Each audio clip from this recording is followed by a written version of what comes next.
Hi, it's Sari. Okay, I just wanted to hop on and do a quick video. I've seen quite a lot of posts doing the rounds recently, and I saw a couple more today about people sharing ideas and from a really helpful place, like I can see the intention, about what things might be causing panic attacks. But what I really wanted to share here is just an idea of why you might be looking in the wrong direction.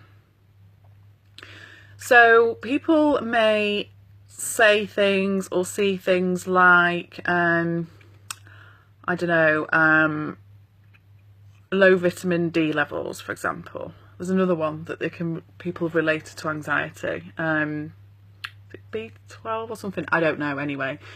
Certain medications, certain conditions can cause anxiety, can cause panic attacks. The only thing that causes a panic attack is our thoughts. We don't have any feeling without anxious thinking.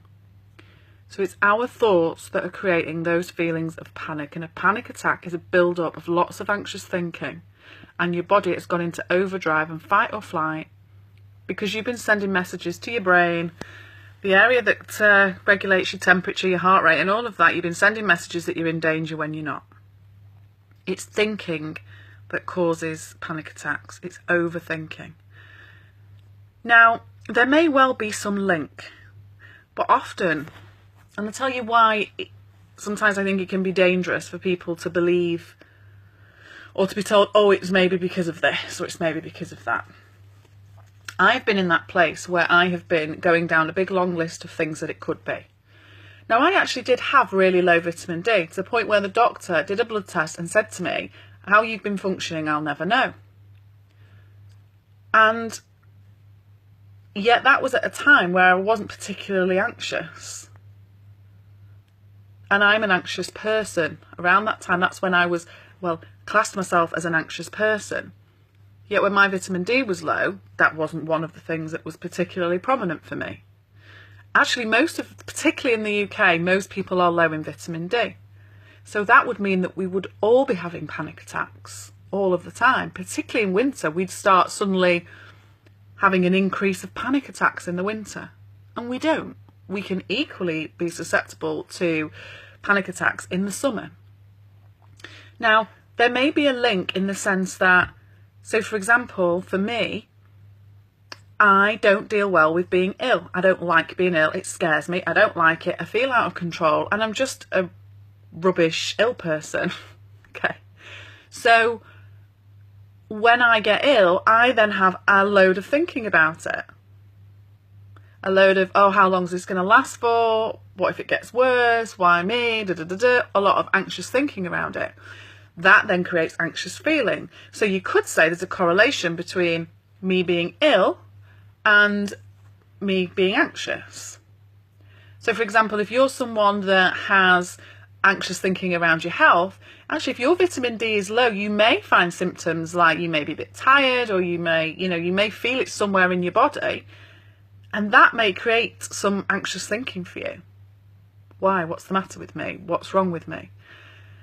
And it's that thinking that then creates the panic. It's not the low vitamin D, or it's not the specific thing that you think. It's your thoughts about all of that stuff.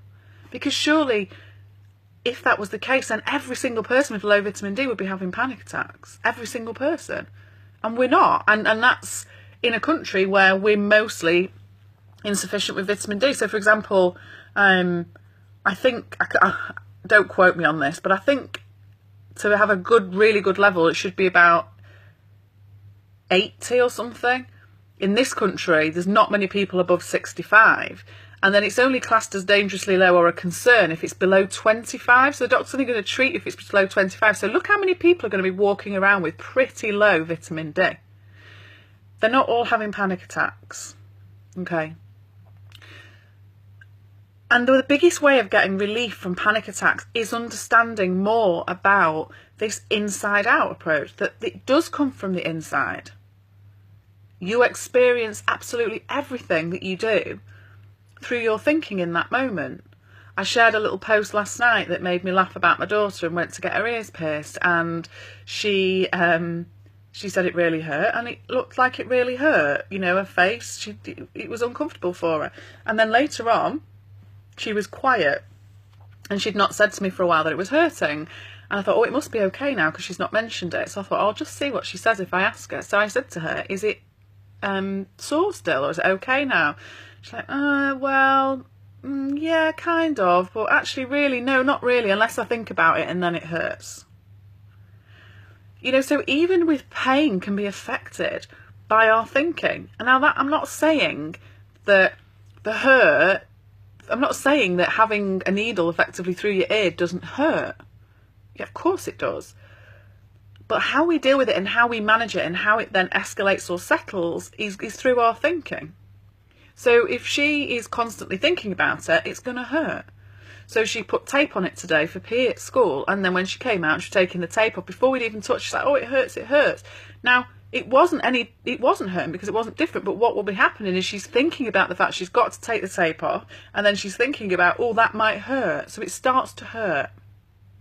So I suppose, you know, if you feel like you're low in vitamin or anything like that, and you believe it's a problem, go and get your levels checked and go and get them sorted. But in my experience and my understanding of the 3 principles, it's not going to stop you having panic attacks, because it's your thoughts that creates those panic attacks in those moments.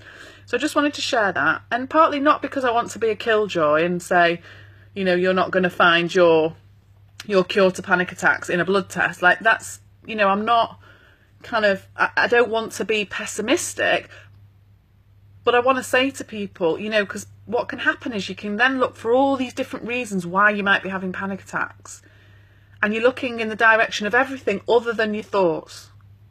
So you're looking at all these outside factors that's creating these panic attacks, and you're missing the key bit, which is it's coming from inside, it's coming from your thinking. And I don't want people to spend years of their life, like I did, searching for that one thing that was going to fix it. Whereas all the time I had the ability to do that, and I didn't, because I didn't get it, and I didn't understand it, and I didn't see it the way that I see it now.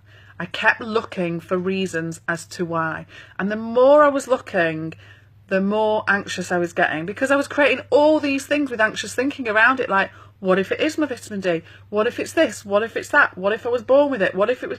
And then it's all these reasons that creates a load more thinking about it. And that can then create more feelings and more likely to have panic attacks. So I just wanted to share that, and I hope everybody's well, and I will speak to you soon. Bye for now.